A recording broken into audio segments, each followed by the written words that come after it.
Make America Great Again. Travel back through time with me. We are heading back to the late 1700s Rhode Island, where the air in Kingston was heavy with the scent of damp earth and the coming salt spray of the Atlantic, as Henry Hooper Holland adjusted the leather strap of his satchel. It was 1789, a year of new beginnings for a young nation. But for Henry, it was the year his world narrowed down to a single farm on the edge of the Great Swamp. He had come to the Taft homestead under the guise of trade, but his eyes rarely stayed on the livestock or the tall standing corn. They were always searching for Sarah. Sarah Taft was a woman carved from the very granite of Rhode Island. She didn't wear the fine silks of the Newport merchants they saw on their rare trips to the coast. She wore sturdy, indigo-dyed linsey woolsey that she had spun and woven herself. To Henry, the scratchy, honest fabric was more beautiful than any lace, for it bore the marks of her labor. A smudge of garden soil on the apron, a frayed hem from moving through the brambles. One afternoon, as the sun dipped low, casting long, golden shadows across the hand-hewn timbers of the Taft house, Henry found her by the massive beehive oven. The kitchen was thick with the heat of the day's baking. Sarah was leaning over a wooden table, her face flushed from the hearth, a stray lock of blonde hair escaping her simple cap. "The bread has a fine crust today, Sarah," Henry said softly, stepping into the light of the doorway.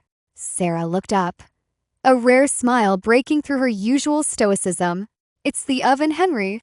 It holds the heat long enough for the slow-baked beans, too. A family can't live on air and dreams alone."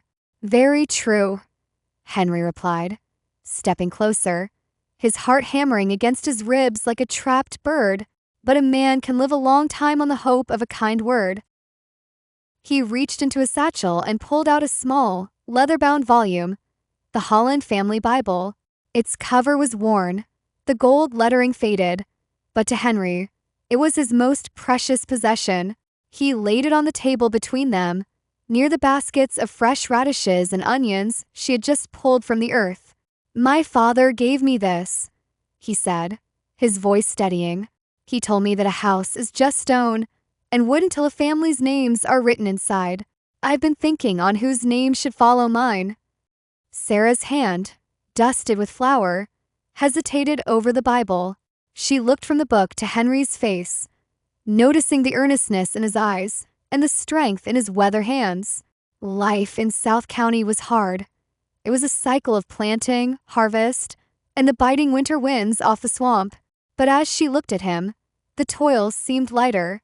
"Linsey woolsey is a tough cloth, Henry," she whispered, her fingers finally brushing the leather cover. "It's meant to last through the work and the wear. If you're looking for a life that's built the same way, then perhaps that name is already standing before you." Henry reached out, taking her hand, heedless of the flour or the garden dirt. Outside, the sheep bleated in the pasture and the cattle lowed in the distance, but in the heat of the kitchen, under the shadow of the great stone chimney, the future of the Holland and Taft lines was sealed with a quiet, certain promise.